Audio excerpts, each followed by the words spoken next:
Uzbekistan, good afternoon. Welcome to our afternoon. studio. Thank you for agreeing to give your first interview to our channel on the position of the new country director. Thank you. With your permission, I'd like to start our conversation. ADB is the largest development donors of the country, and Uzbekistan has the second largest project portfolio in the region of Central and the West Asia Department. How do you assess partnership and the ADB's support to the reform agenda in Uzbekistan?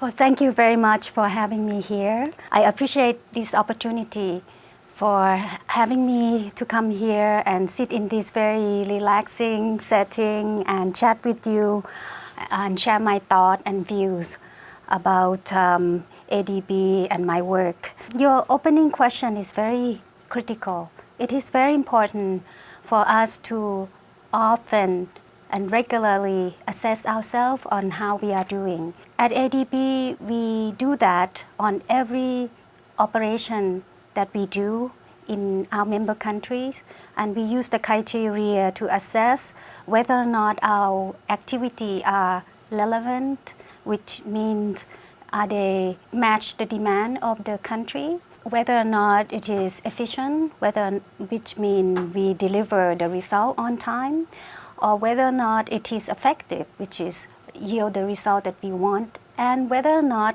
even we finish our activity, it lasts a long time and people can enjoy the investment and our policy advice. So with this, we regularly assess our activity, and on top of that, we have our independent evaluation department who are really tough grader, and they also validate whether or not we assess ourselves well, because it's very important to know and learn from the lessons and improve. So this is how we are doing things.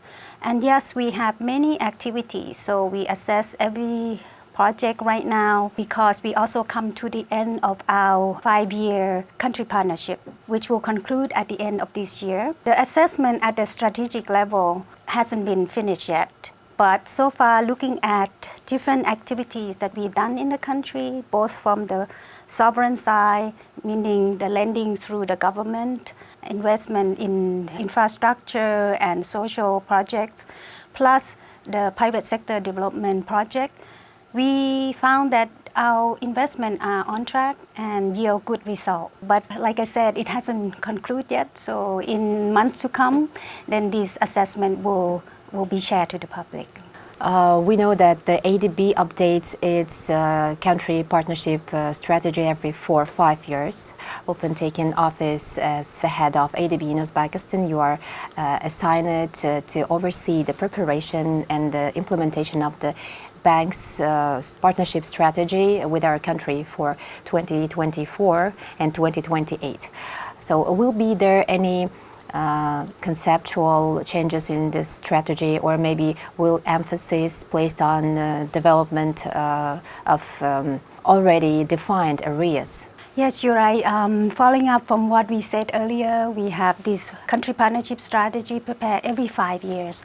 So last time we prepared such strategy, it was 5 years ago. 5 years ago, country and the world were very different from today. Things have changed so much, and a lot of development have also gone in the very fast pace. So clearly, we have to keep up with time.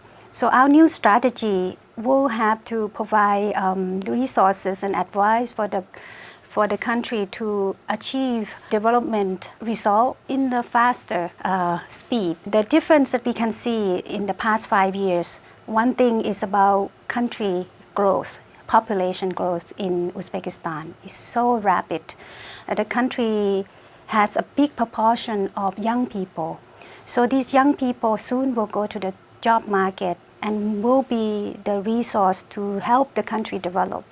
So in our new strategy, we will accelerate assistance and focus on how to help young people to connect with job that is keep up with time, adopt the modern technology and knowledge to be able to serve their own livelihood and also serve the development of the country. So that's one thing about education and young people, jobs. And then another thing that is so important is about climate. In the past 5 years, we see rapid change in the climate event, and Uzbekistan is very vulnerable to climate. In this new strategy that we preparing, we foresee that we will really ramp up our effort with the government and with people. Not just the government, we also will make sure the private sector also keep in mind that the investment are green and help to the country mitigate the risk of climate change, and also adapt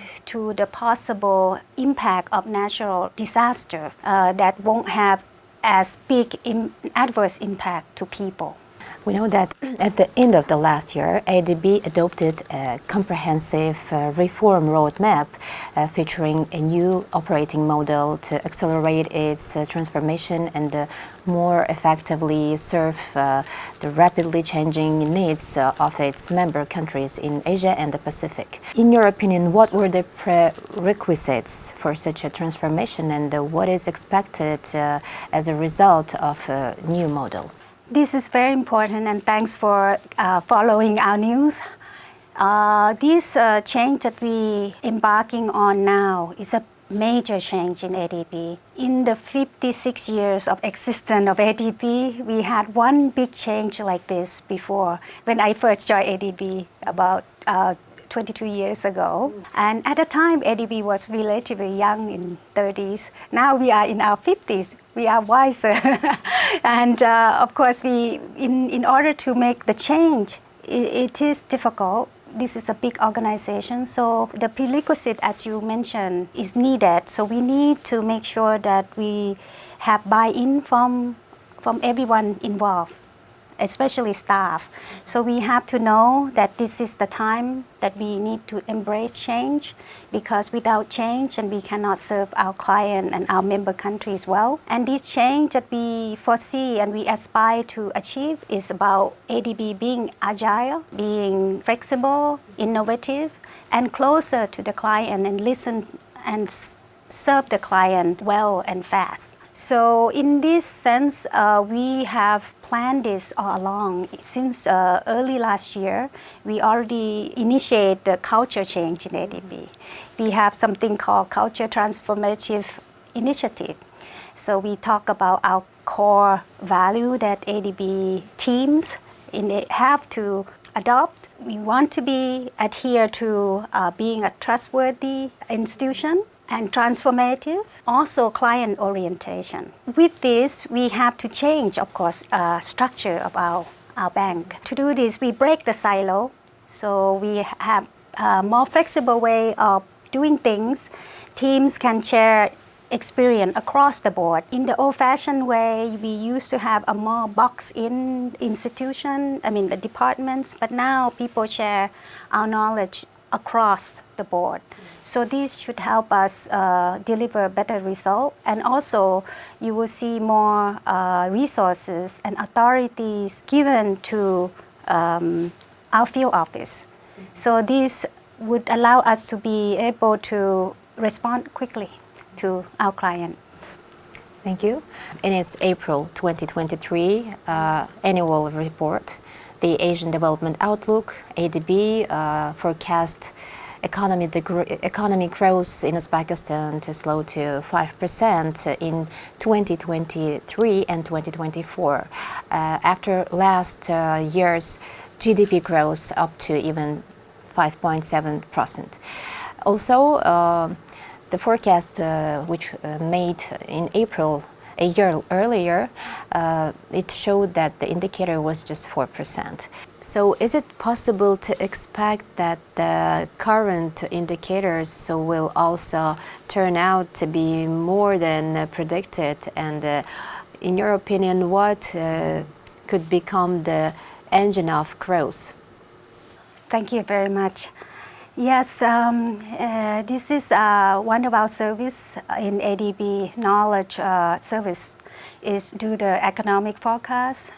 And our flagship product, like you said, is ADO, Asian Development Outlook. To this, I would like to say that forecasting is both art and science.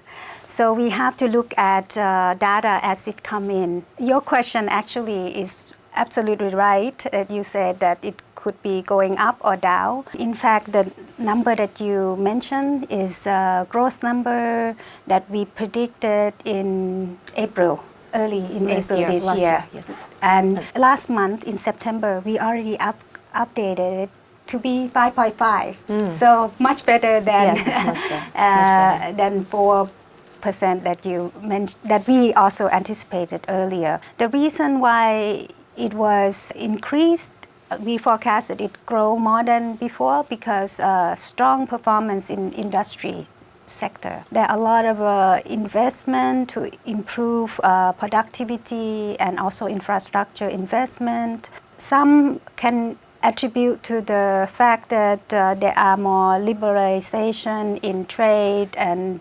promoting economic activity, so things are moving faster and the economic growth was much better. But one thing that I want to end with my response on growth is that it's one thing to look at growth as number, how big it will become. One must not only focus on the number, we should focus on the quality. And that's where ADB has done that. We always look at whether or not the path of growth actually benefit intended people, especially the disadvantaged, vulnerable, and whether or not the growth that we generate lead to job creation and well-being for the majority of people, and whether or not it is long-lasting. So this is also important apart from just the sheer number of growth. So whenever we have a chance, the economic growth will be growth till the end of the year. Yes, well, like I said, we will, early next year, then the number will come in and be quite confident. The number looks like it's bounced back quite good. Maybe not quite as before the pandemic, but it's going strong. So long as we keep on the productive investments, then we will lead. The growth will become sustained. Thank you. Continuing the topic, the Asian Development Outlook, ADB is concerned about the quality of secondary education. So Uzbekistan is invited to undertake the program of international student assessment to obtain a comparative assessment of the quality of its secondary school education. So in your opinion, how important is school education for diversification of economy of Uzbekistan, and the implementation of which projects may significantly improve this area? First and foremost, I would like to emphasize that education is a game changer in many, many countries. And we can see from the example of countries in Asia such as Japan, Republic of Korea, Singapore. These countries do not have a lot of natural resources, but they manage to develop fast in different levels because they invest a lot on human resources. For Uzbekistan, very fortunate that you have very talented people and young people, and we gear them to the right direction. That would be strategic. Rightly, as you said, we focus on secondary school education because we look at the number and we see that there will be a big wave of young people going into secondary school in like a tsunami wave of people.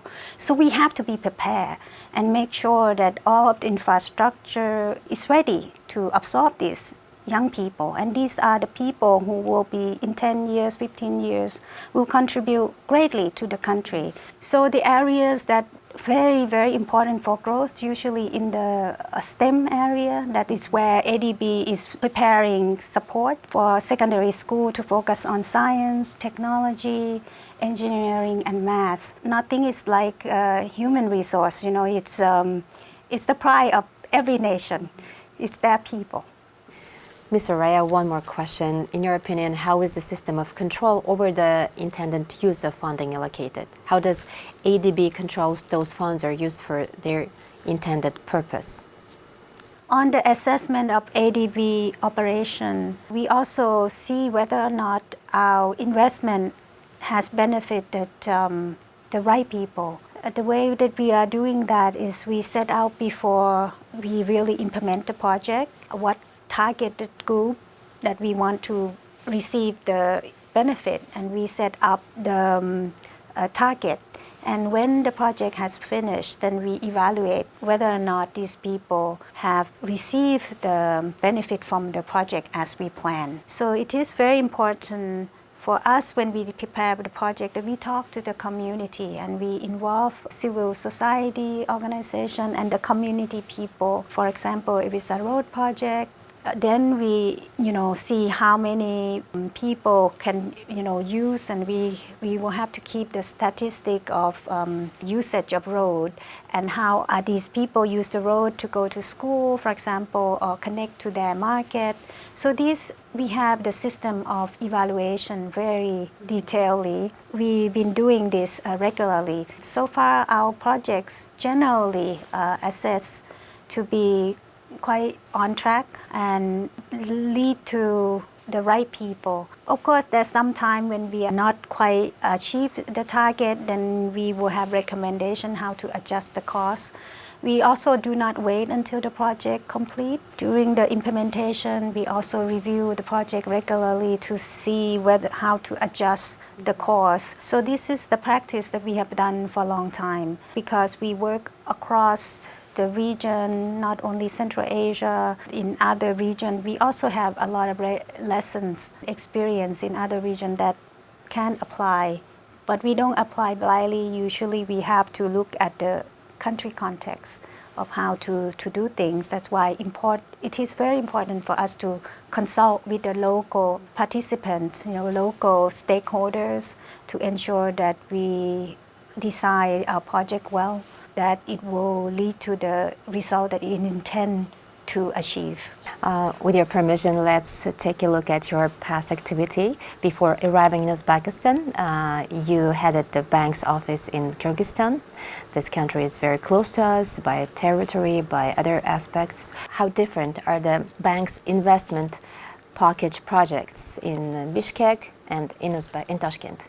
Yes, to this, I feel very fortunate to have been given opportunity to live and work in this beautiful region since February 2021. It's when I moved Bhutan in South Asia to Central Asia. And I enjoy every minute of it. Yes, the two countries are very close in proximity, but clearly Uzbekistan is a larger country among the two in terms of the economy, in terms of population. Activities in Uzbekistan are very big scale, a larger scale than in Kyrgyzstan. One thing that we also invest a lot in Uzbekistan, different from Kyrgyzstan, is getting private sector to invest in development projects like renewable energy, to including wind and solar. Whereas in Kyrgyzstan, we also have big projects, but on the sovereign side, rehabilitation of strategic renewable energy also, rehabilitation of Toktaku hydropower project. In general, in terms of composition of portfolio, we have both hard sector like infrastructure and soft sector like education in both countries. One fun fact that I want to share is that among the Central Asian and Caucasus member countries of ADB, Uzbekistan has the largest water sector portfolio. These include water supplies and sanitation, wastewater management. Thank you. Maybe final question. In world politics, there is a concept of first 100 days of leadership when the leader determines his management style, develops his strategy and the position for the future. And you were appointed head of ADB in Uzbekistan on July 15. And these are just exactly 100 days since you headed the bank's office in Uzbekistan. And how would you summarize this period for yourself? Well, I can't believe 100 days have already passed. What do they say? They say time flies when you have fun, and also time flies when you are very busy. So these first 100 days since I got here, I have been busy in first of all, establishing connection, and second of all, creating trust among partners, my team, government counterpart, and client in private sector, and also development partners. And I have been given a lot of opportunity to do that. And luckily, like you said, I am not coming from very far away. It takes less effort to really adjust, because I just only relocated from Bishkek to here. I got an opportunity to, see more of how people live by exploring the market, seeing bazaar, travel across some area of the country. I already been to Samarkand. I've been to mountainous area in Tashkent region with my team when we do the retreat. Along with other meetings from morning to evening. And that is very important, because that allows me to see the country and appreciate the complexity of the issues that are being considered in the development agenda of the country. My 100 days, in the nutshell, has been passed fast. I enjoy it, but again, I'm looking for many 100 days. Yes, so we hope. Thank you. So maybe the last question.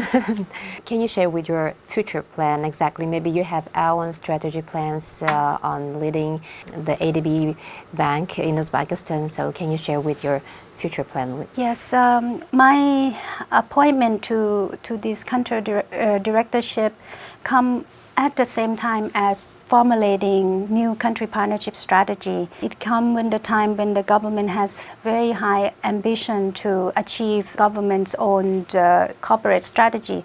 And it also comes at the time when there's a lot of change, as I said, with population growth and climate change. So my plan, my strategy is to put together the team to be able to, with the most effort, to support the government in more agile, responsive, and provide good solution to the government as soon as possible, as effective, efficient as possible.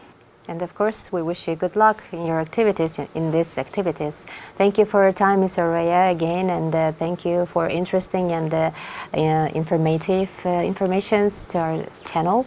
And I wish you good luck and all the best, and I hope that this interview will not be the only, and further we will have other interesting conversations as well. Thank you. Thank you.